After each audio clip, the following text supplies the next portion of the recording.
All right, we're going to try to get constructive interference, or sorry, interference in general, and standing waves in this one.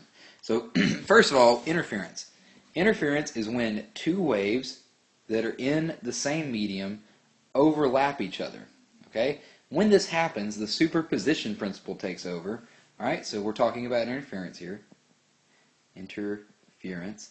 And when these two waves interact with each other in a new medium, so these two waves are basically traveling in a single medium together. So imagine that we have two speakers that are going through the air, and these two waves meet and interact with each other. Now, it should be clear that, or it should be obvious to you, just in a general sense, that these two things should add together because they're both going up at the same time. And just like on a trampoline, whenever people try to jump, you had to set it so where you were jumping at the right moment. And if you jumped at the right moment, whenever the trampoline was down and you were going down, then the resultant would go up really high. That was constructive interference with the trampoline. Here, we're doing a similar thing, but with just all the waves put together. So constructive interference is when it helps out. So here we got a wave that's going to help each other out because these waves are 0 degrees out of phase. Now, 0 degrees out of phase is a good thing to have if you want the waves to add. So in this case, let's say that the amplitude of this guy is 2 and the amplitude of this guy is 1. The superposition principle says that these two add together. So we have an amplitude of 1 and an amplitude of 2. So when we add these waves together, the resultant amplitude should be 3 because of the superposition principle. All right. Now, next up we have what is just out of phase. Out of phase usually means there's going to be some constructive and some destructive interference occurring. So if we have wave 1 and we have wave 2, and this is our first wave and this is our second wave, all right, let me try to draw a slightly more uniform wave. All right, and this is our second wave. There will be points where this is adding together, for instance, here and here, but there will be points where it subtracts, for instance, here and here. All right, so we'd have a little bit of both, worlds, and this wave would probably the addition would probably look a little funky, and if you heard these two waves put together, they wouldn't sound pleasant. So that's out of phase. Then we have 180 degrees out of phase. This is perfectly out of phase. And this is the perfect situation for destructive interference.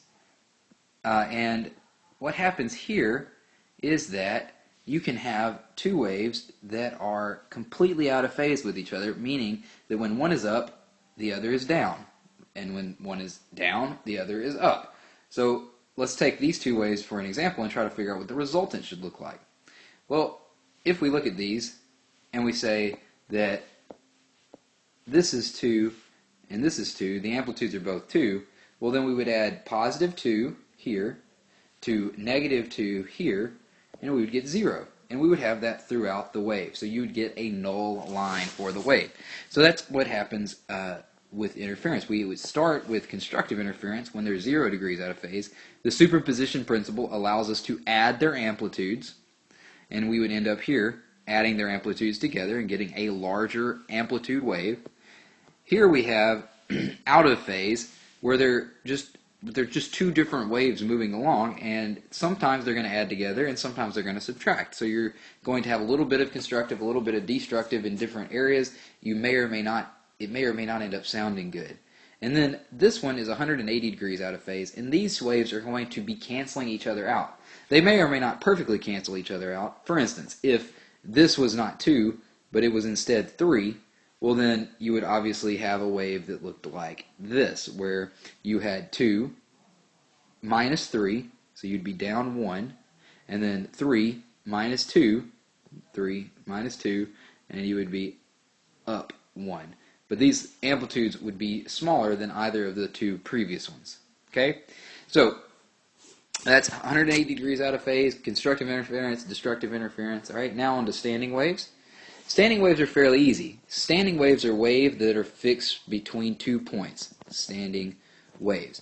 And they always have to be added together. You can only add a single antinode at a time to a standing wave. So an antinode is the point between two nodes. So here we go. This is what an antinode looks like. So for a wave closed between 2 points, we have the following waves. So let's say these are the 2 points. Okay, I'm just going to draw them all the way down. We got 3 examples. All right. Wave 1 we can have is half of a wavelength. All right. Remember, this is half a wavelength. Okay. So this little unit is half a wavelength. So since that is that little unit, this is half a wavelength. The second one we can draw is this. This is 1 wavelength. So half a wavelength. Now we have 2 of these little guys. So we have 2 antinodes here. All right. And this is 1 wavelength. Okay. Then we have a third set we can do, and this is like that. And here we have 3 antinodes, so 3 of these antinodes, and we would have 1/2 of a wavelength plus 1/2 of a wavelength plus 1/2 of a wavelength would give us 3/2 of a wavelength, or 1.5 wavelengths. Okay? Now, pretend like these 2 blue dots are separated by 2 meters.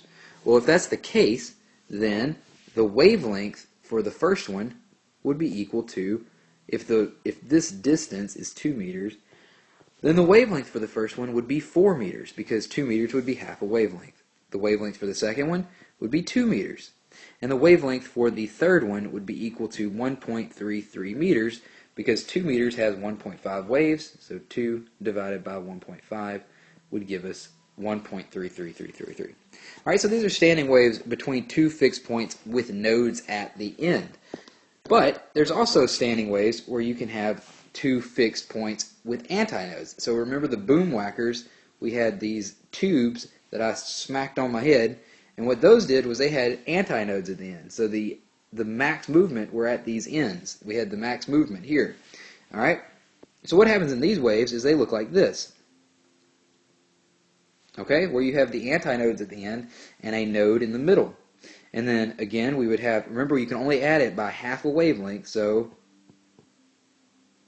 okay? So you notice how I added that half a wavelength in. Now let's talk about how much of a wave this is. This is half a wavelength. How, you may ask? Well, this, if we redrew it, we could draw this side first, and then draw this side second, and we should see that that is 1 antinode, like back over here on the standing waves, okay? Right underneath the standing wave we have half a wavelength. That is half a wavelength right here. It's just drawn oddly, okay? It's drawn a quarter of a wavelength at a time. So this is what happens when you have an open end at both ends. But what about like a whistle? On a whistle, usually you have an antinode at one end and a node at the other end, because you're blowing into something and there is a node at the back, at the bottom, and like a pipe that looks like this. We would have a node back here and an antinode up here. So you'd have something like that produced. Okay? So it would look something like this. Well, how much of a wave is that? Well, if this is a half a wavelength, then obviously if we cover up, so if this is half a wavelength, if I erase half a wavelength, I get this. So what's half of half a wavelength? 1/4 of a wavelength. Okay? And again, you can only add by halves. So you can, if you wanted to draw the next wave in this standing wave that's possible, you'd have to add half a wavelength and then that on the end, and you'd have 3/4 of a wavelength. Okay? So this is standing waves and constructive interference.